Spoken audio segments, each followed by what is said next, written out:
You are watching or listening to the Good Morning Gwinnett Show, hosted by Audrey Bell Kearney, bringing you your daily dose of business and technology to educate, empower, and inspire small business owners.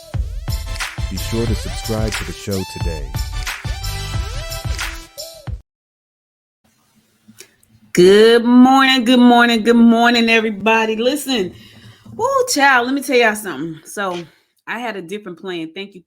Today's episode is going to be talk about the gender gap in entrepreneurship. But I got to tell you, I had a different plan. I had a totally different plan from what I originally thought I was going to do. And I had this plan, like I'm going to do the show once a week, blah, blah, blah. Anyway, my hosting platform said that they were going to cut out my live audio. And I do live audio, 4 days a week live. And so my goal was to do the live audio and all the stuff that I had to do with that. And then go back and do like some video. Well, my podcast hosting company said they're going to cut out my live audio. And I was like, okay, cool. Now I got to figure out what I'm going to do. So 4 days a week live, which is what I've been avoiding, is what I'll be doing on video. So shout out to everybody watching. We're streaming live right now on Facebook, LinkedIn, Twitter, YouTube, Instagram, and Amazon. Amazon is doing some kind of freaky stuff. I'm trying to figure out what's happening. It's saying waiting for my live stream. But anyway, we're streaming live on all of these platforms. So glad to be with you this morning. We're going to be talking about the gender gap in entrepreneurship. But before I do that, I got to thank my sponsors. So I got to play a commercial. I'll be right back and we're going to jump right into it. Stay tuned. Welcome to True Blue Services, your trusted partner for top-notch electrical solutions.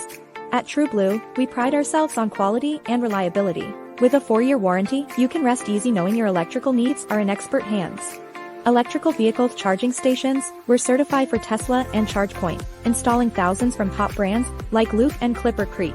Call 404-372-1916 or visit www.trueblueservicesga.com. Use promo code TRUE62. Welcome back. It's your girl, Audrey Bell Kearney, bringing you the daily dose of business and technology. So what to look forward to moving forward. Monday through Thursday, I'll be here talking business and technology on the Good Morning Gwinnett Show. I'll also have some guests from time to time on the show as well, sharing what they're doing. So be sure to check it out. Something is wrong. So listen, something is wrong with Amazon right now. Something's wrong with their stream platform. So I'm trying to get them to connect. But anyway, I'll have guests on the show as well. So be sure to stop in and check out my guests. Pretty much, at least 1 or 2 guests a week. But I'll be talking business and tech because that's where my heart is. And then I'm hiring. So if you know someone who wants to be a part of my family at Good Morning Gwinnett, I'm hiring someone to do news and politics. I'm not doing news and politics. I'm doing business and tech. So I will be hiring someone who will come on and host the episode 8 a.m. to 10 a.m., 8 a.m. to 9:30 a.m., Monday through Thursday, doing news and politics for Gwinnett County. So looking for someone who wants to become a part of the team. I'm hiring, so check us out. All right, we're going to talk about entrepreneurship and the gender gap. There is a gender gap. I know a lot of people don't think there's a gender gap, but there is. I remember going to an event where I had to pitch some investors, and predominantly white men. And it was crazy because I felt so out of sorts because you could see that they were looking at me like, what is she talking about? And I was pitching something back in the day where, there weren't, like right now you can stream on pretty much any platform. I'm streaming on 8 platforms right now. Back then I was pitching them to be investors in my company, and I was on Amazon and Roku at the time. Anybody can get on Amazon and Roku now, but back then it was like kind of unheard of unless you had like a big budget. And I wanted to expand because I wanted to bring on more creative shows for the channel. And I was pitching them, and you could see like their faces and the way they were looking at me. It was crazy. And I felt out of sorts. However, one of the guys said something that was kind of slick. And of course, I answered back kind of slick. And the women in the room, and it was about 35 women, they all gasped like that, right? But he said something that was slick. So, to me, it was a matter of respect, which I felt like he was being disrespectful, and I had to let him know I didn't like it. And so when I kind of clapped back at him, it was like, the women gasped, right? But then after I did my pitch, they were like, "Oh my God, I'm so proud of you," whatever. The thing is, I didn't get the investment. So, but listen, that didn't stop the show. I still went live on Amazon and Roku with my company, and we got up to like 100 and something thousand subscribers on Roku. So it still happened, is what I'm saying. But sometimes we want to get support from other people, and when it comes to us getting investment dollars, when it comes to us getting support, there's a gap there. And I know people don't want to see it, and I know probably get some people telling me, oh, you doing, because I get this a lot, y'all. You're the feminist. I've been called all kinds of things since I launched the Gwinnett Women's Chamber of Commerce. I've been called a feminist, and I hate men, and all kinds of crazy stuff. And I was like, I'm married to a man. I have brothers, I have nephews and uncles. I love men. So don't get that twisted. What we're talking about today is how can we bridge the gap, the gender gap in entrepreneurship, because there's a gap, right? But we need a solution. And there are 10 things that I have that I want to talk about. I'm going to talk about 5 of the 10. If you want to get the other 5, you can go to the Good Morning Gwinnett website and get the other 5 there. But I want to talk about a few things I think we can do right now to kind of bridge that gap. Now, the fact that I'm the president of the Gwinnett Women's Chamber, this is the first one that pops out to me, because I don't know if there's such a thing. However, it's something that I'm looking to implementing. So policy and legislation, right? So when it comes to policy and legislation, there's a lot that can be done on the governmental level. The problem is who's actually out there advocating for such policies, right? So, excuse me. One of the things I thought about when I was thinking about how can we bridge that gap was policy and legislation. Now, the reason I thought about that is because we're in an election season right now, and there are candidates everywhere trying to get you to vote for them. And if you don't really know what you want, then you can't really ask them what to fight for you for, right? And here's the thing. A lot of times we don't see these people until election season. So for me, I've been throwing out things that are important to me, that are important to the women of the chamber, the Gwinnett Women's Chamber of Commerce. And I'm always looking at how can we better serve our members, right, in our community.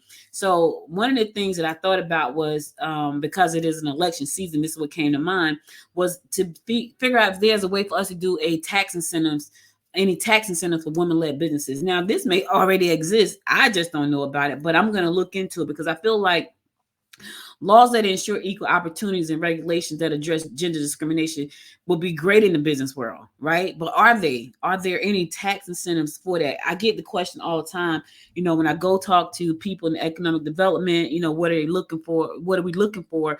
And, it's like, well, I want you guys support, but I feel like that's not enough for them.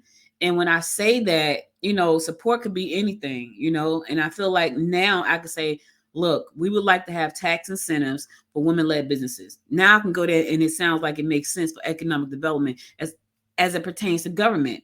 Because, we've been asking for support, and we've got support from our local government, which I'm so grateful for.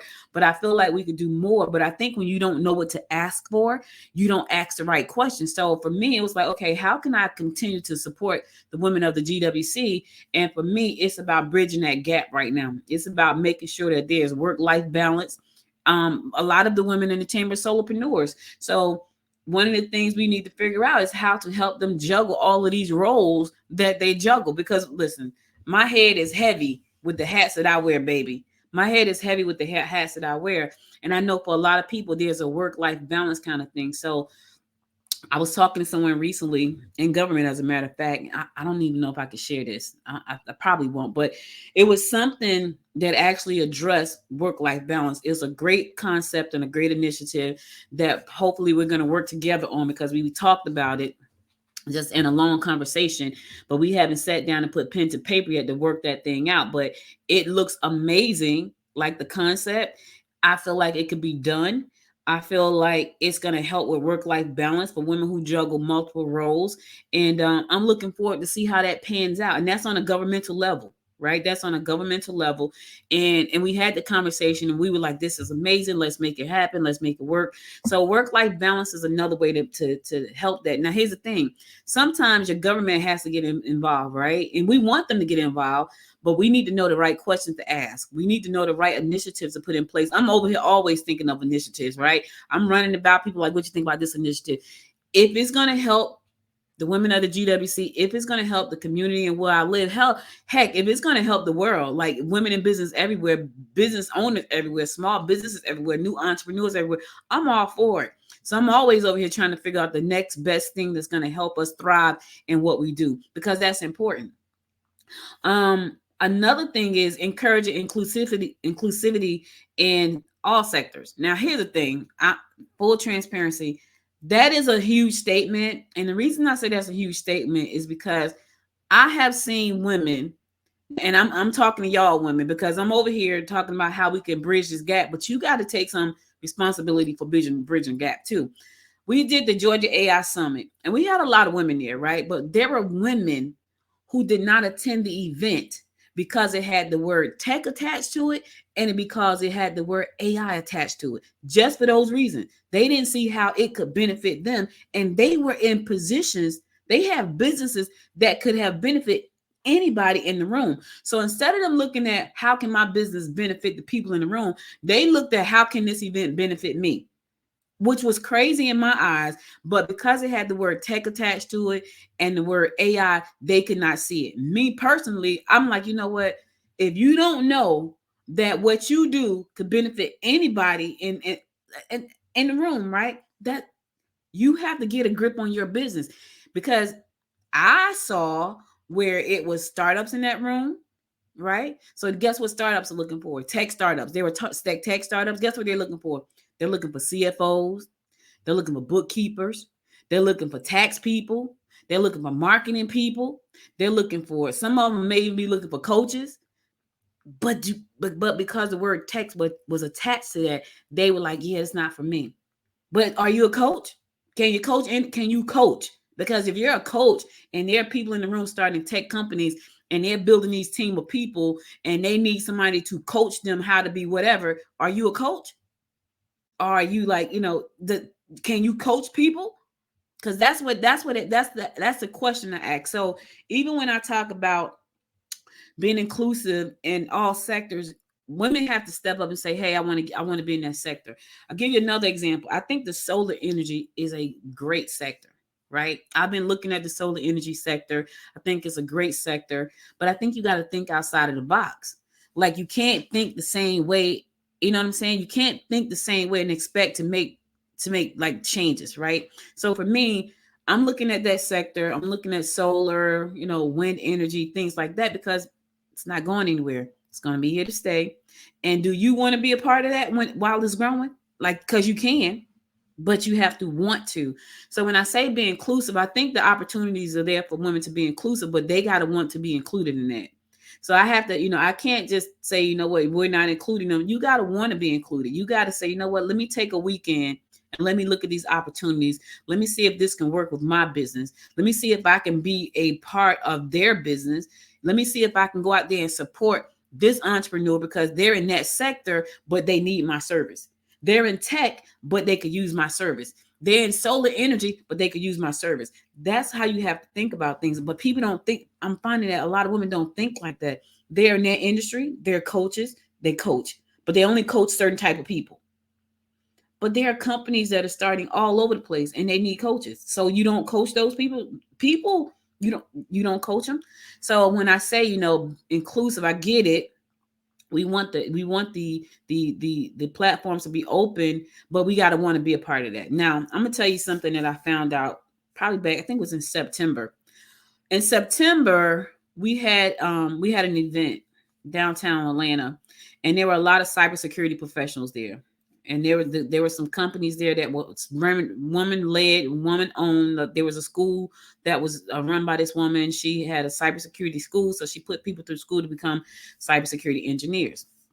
So, the people that were there, they were trying to figure out how to get a job. I've gone through all this training. How do I get a job? Well, one of the gentlemen that was there, he said to me, so a young guy came up to me. He was young. He's in his mid-20s. And he was like, I went through the training. I've been putting out resumes. I put out about 400 resumes. Now, here's what I know about cybersecurity. There are about 3 million jobs available.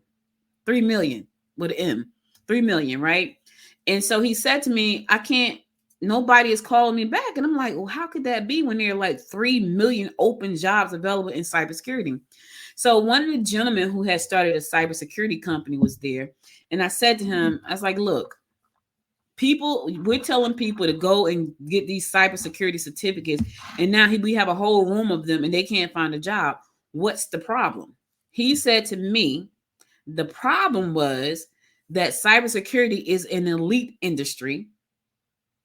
So he says it's an elite industry. And he said, at the end of the day, you have to almost be jumped into the industry, which makes absolutely no sense, right? It makes no sense. And so these people who have gone out and they've gotten the training, but they don't have any hands-on experience outside of their training. So they're caught in the catch-22. They don't have the experience, but nobody will hire them to get the experience. So that sounds a little crazy to me. So I don't think that's just a gender thing with women. I think that's just a thing in general. So you got the gender thing going on in entrepreneurship, and then you got this other thing going on where you got to be a part of this elite group. You have to pay your dues and all that kind of crazy. And I'm like, are you kidding me? So there is a lot that you can do in this space to help. And so those are just a couple of things. I got to go pay another sponsor. So stay tuned. I'll be right back so we can continue this conversation. Are you ready to lead the clean energy revolution?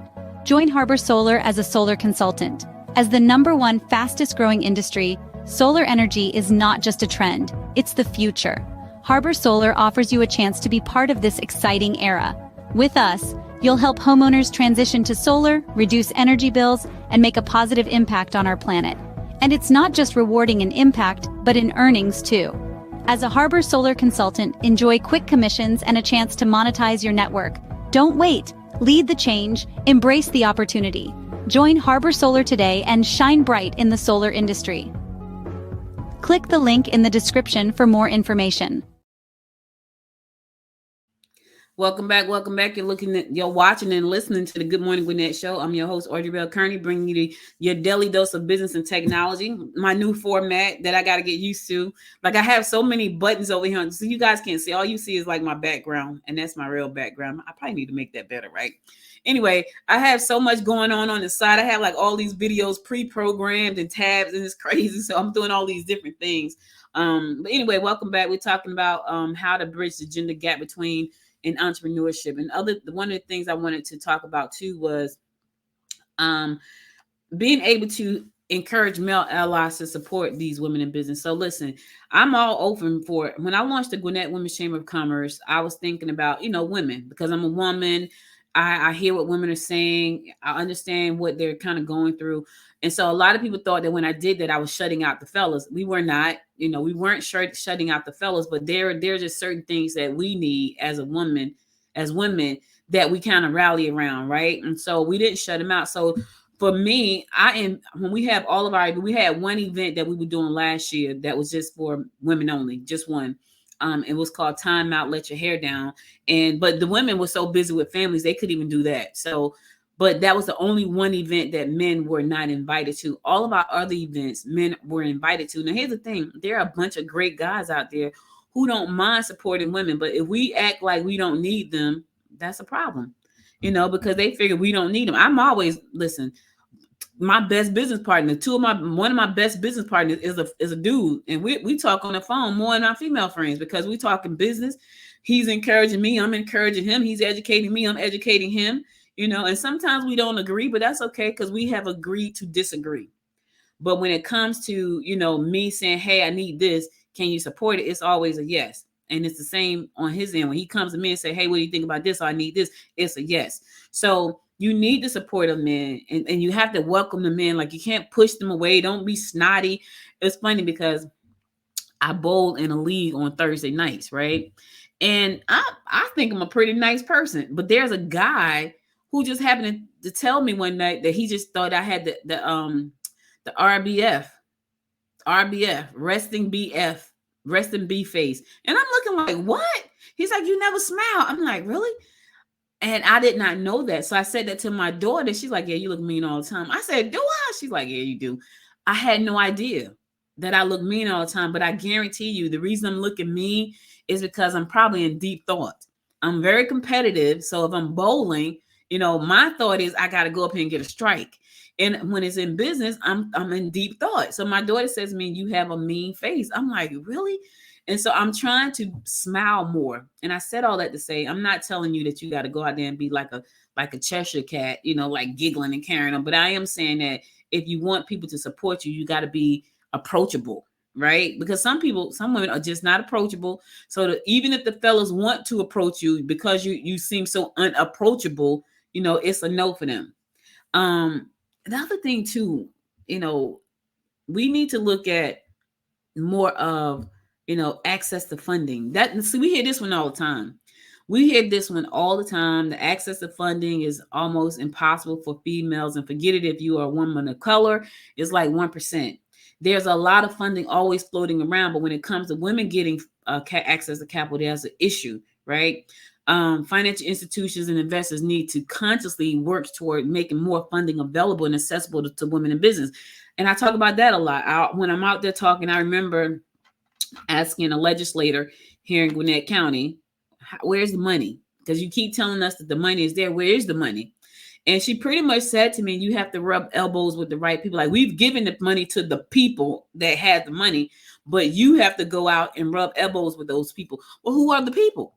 Because we couldn't figure out who were the people, right? So there's funding out there that's being given to constituents of legislators, and it's sitting there in these little pockets that no one has access to but their friends and the people that got it last year. So that's always an issue too. So we need to have clear lines of how to have access to this capital with less red tape and hurdles to jump over. Because I felt like when she said that to me, I thought that was nuts. I was like, did she just tell me to go rub elbows with folks? The people that I don't even know who they are. Well, tell me who they are. And then I'll get that part. I just got go rub elbows, which brings me to my last point. You got to network. You do have to network. And so these are actionable steps to bridge that gap in entrepreneurship. You have to go network. Listen, I am an introvert. I know people don't believe that. I will be an extrovert when I have to. I was told that's called an ambivert. I do not like networking because I'm not a pretentious kind of person. So I feel like when I'm networking, I'm being a little pretentious, right? So, but it's one of those necessary evils that you have to do. So you have to go out and network. You have to go out and meet people. You have to go out and tell people what you do.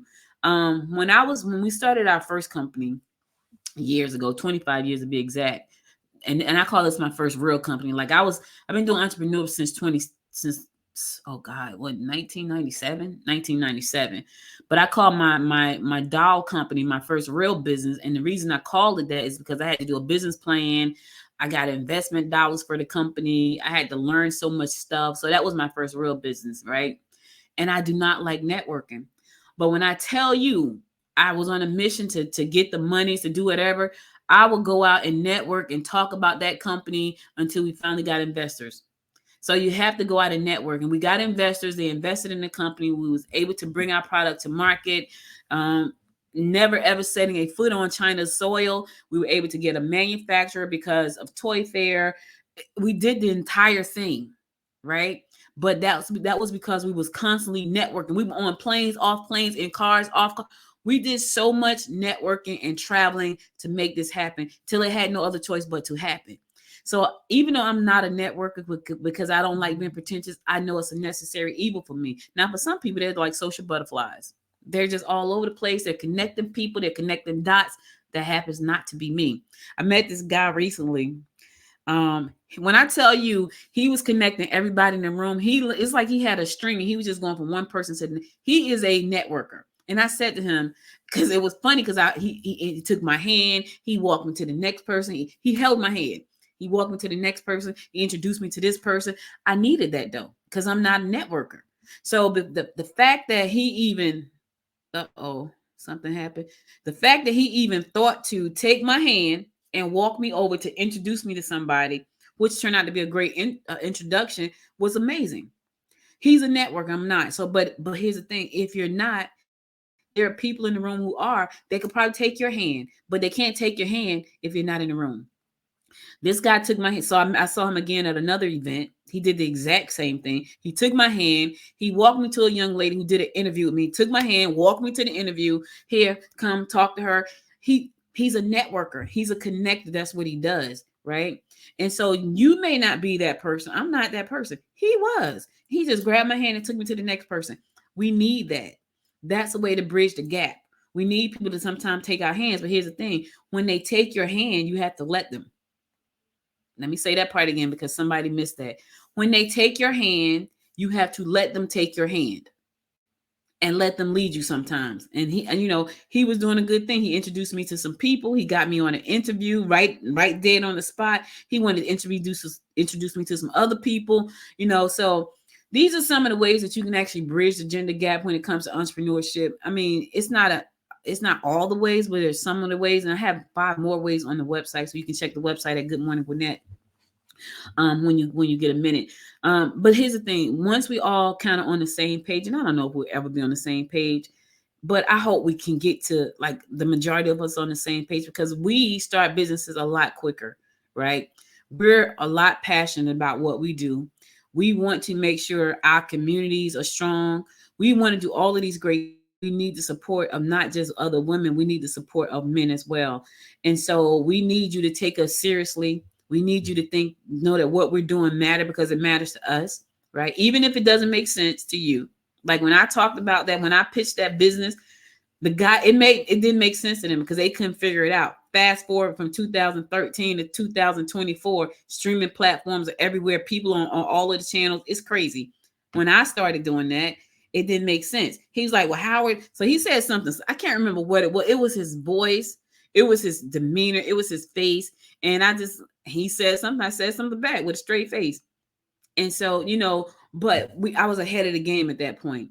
And sometimes we have to educate people on how to help us. Like maybe if I was a little bit more polished back then, I probably would have been able to articulate why this was a good fit to him. I thought I was doing that until he said something that kind of ticked me off. And it was like, not you. It won't be for you. So sometimes we need to know how to articulate. Even when I talk about working with local officials, I can say support us all I want to, but if I'm not saying how to support us, they won't. Even though they say yes to me, if I'm not saying, hey, this is how I need you to support what we're doing. This is how I need you to support the women of this chamber. This is how I need you to support this initiative. If I'm not saying that, they can't support it. And I had to learn that, just saying, hey, support us, that's not good enough. You have to show them how to support you. Even when I think about the women of the chamber, we send out surveys like, how can we support you? A lot of times people don't even know how they need to be supported because they don't know what they need or what they want. So if we're going to bridge this gap, it's going to take everybody from all sides. It's going to take you women understanding what you really want and articulating that, because if you don't, nobody can help you.